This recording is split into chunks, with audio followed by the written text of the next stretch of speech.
Hello everyone. ये हम series start करेंगे एनसीईआरटी की।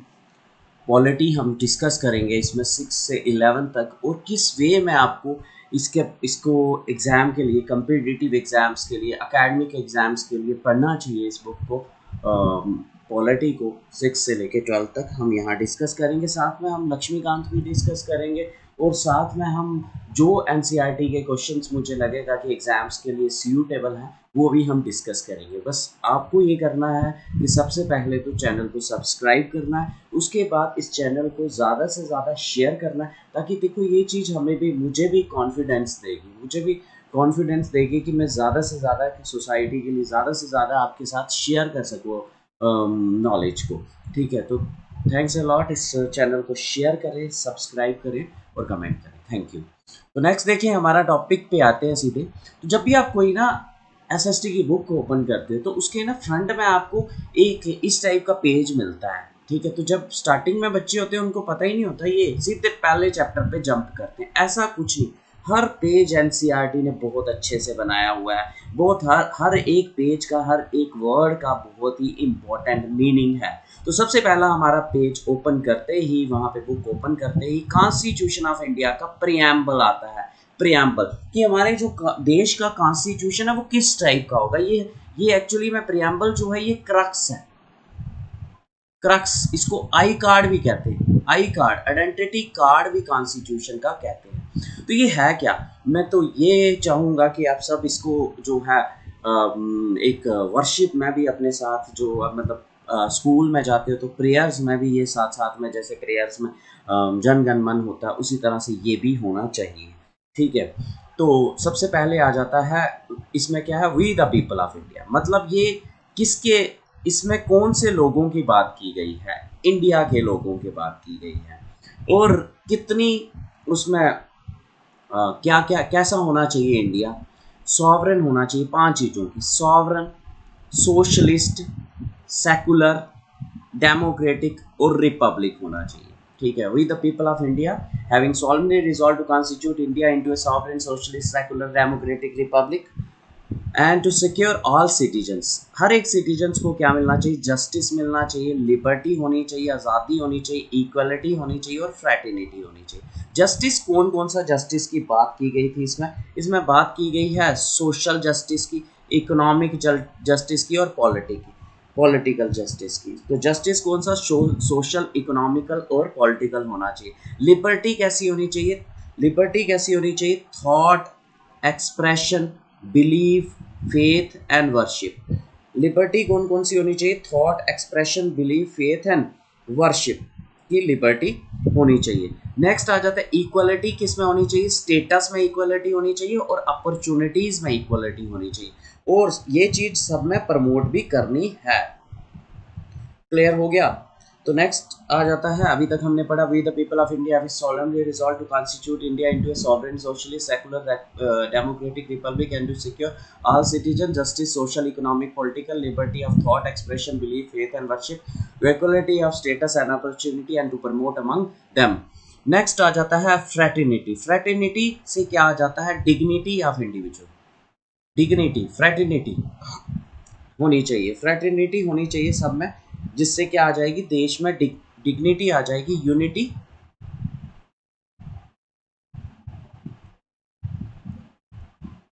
तो नेक्स्ट किसकी बात की गई है यहाँ पे, fraternity, unity and integrity of nation के लिए। फ्रेटर्निटी किसके लिए होनी चाहिए, यूनिटी और इंटीग्रिटी ऑफ नेशन के बारे में।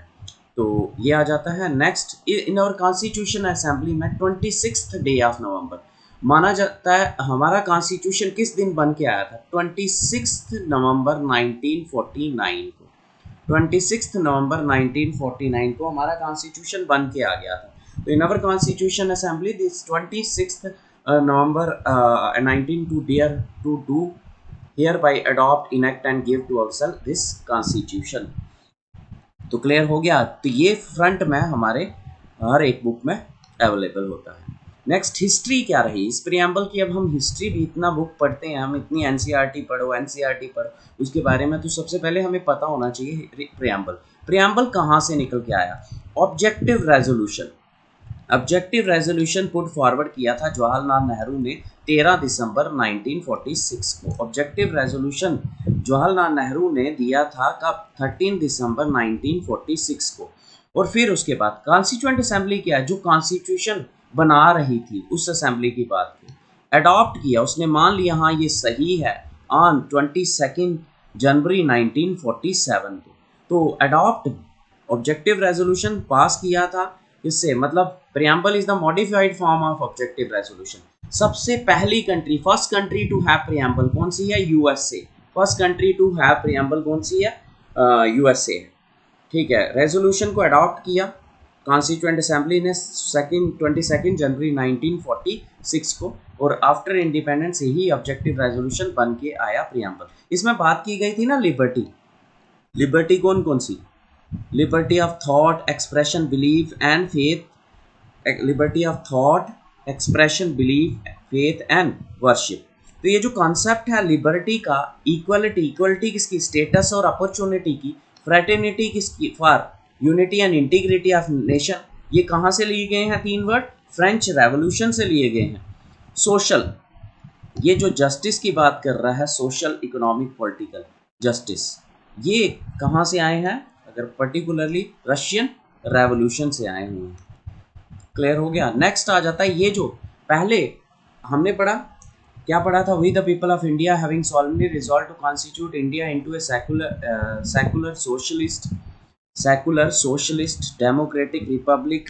ये जो पांच वर्ड है इनमें से सोशलिस्ट और सेकुलर जो है ये स्टार्टिंग में नहीं थे हमारे कॉन्स्टिट्यूशन में। और ये integrity of the nation, integrity word भी पहले नहीं था, ये ऐड हुए कौन सी अमेंडमेंट से? 42nd constitutional amendment. अब आपको ये भी क्वेश्चन पूछ सकता है कोई कि क्या हम प्रियम्बल को अमेंड कर सकते हैं? यस ऑफ कोर्स हम प्रियम्बल को अमेंड कर सकते हैं। अब ये क्वेश्चन अराइज होता है कि क्या प्रियम्बल हमारा, जो हमने ये प्रियम्बल पढ़ा, क्या ये हमारे कॉन्स्टिट्यूशन का पार्ट है? पहला इस पे बात आती है बैरूबरी केस 1960 में। इसमें कहता है नॉट, इसमें सुप्रीम कोर्ट कहती है कि नॉट पार्ट ऑफ कॉन्स्टिट्यूशन की प्रियम्बल। किस केस में कहा गया था कि प्रियम्बल हमारा पार्ट नहीं है कॉन्स्टिट्यूशन का? ठीक है, तो ये किस में कहा गया था? बैरूबरी केस में कहा था। नेक्स्ट आ जाता है केशव नंदा भारती केस। ठीक है, केशव नंदा भारती केस में ये किया गया कि ये पार्ट है कॉन्स्टिट्यूशन का, it is a important and integral part of constitution. किस केस में कहा था? केशव नंदा भारती केस। फिर union government versus LIC of India भी आया, उसमें भी ये कहा गया कि preamble is integral part of किसका?